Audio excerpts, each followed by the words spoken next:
Ikaw ba'y handa nang salubungin siya pagdating niya? Di na uso ang tamad sa panahon nating ikaw. Dapat marami tayong ginagawa para sa gawain ng Diyos, sa gawain ng Diyos.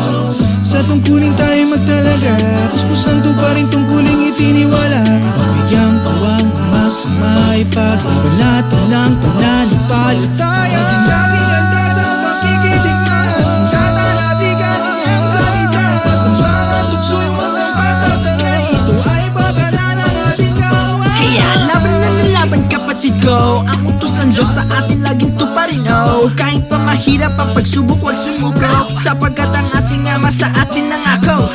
Ang ating kaaway talagang tuso, gagawin niya ang lahat upang tayo ay mabigo. Sa pagtatamon ng kaligtasan, gagamitin ng kahirapan, karamdaman, huwag tayo itumba, pero huwag tayo maglala. Kasama natin ang Ama, kasama natin ang Ama.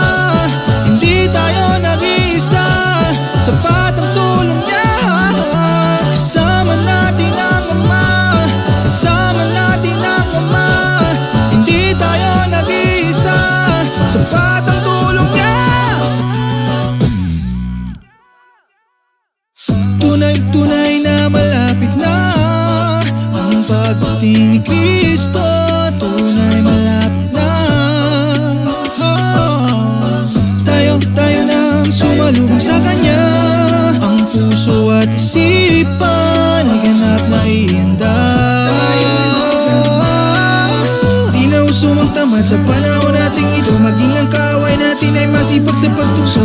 Isip natin ginugulo, kung maduwag magpakatabang tayo, isuot natin ang buong baluting pandigma ng Diyos. Manalangin ka, ipaglaban mo ang pananampalataya. Isigaw natin sama-sama, isigaw natin sama-sama. Ipaglalaban ko ang pananampalataya.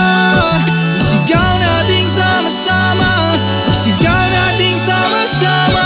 Ipaglalaban ko ang pananampalataya. Isigaw natin sama-sama, isigaw natin sama-sama. Ipaglalaban ko ang pananampalataya. Isigaw natin sama-sama, isigaw natin sama-sama.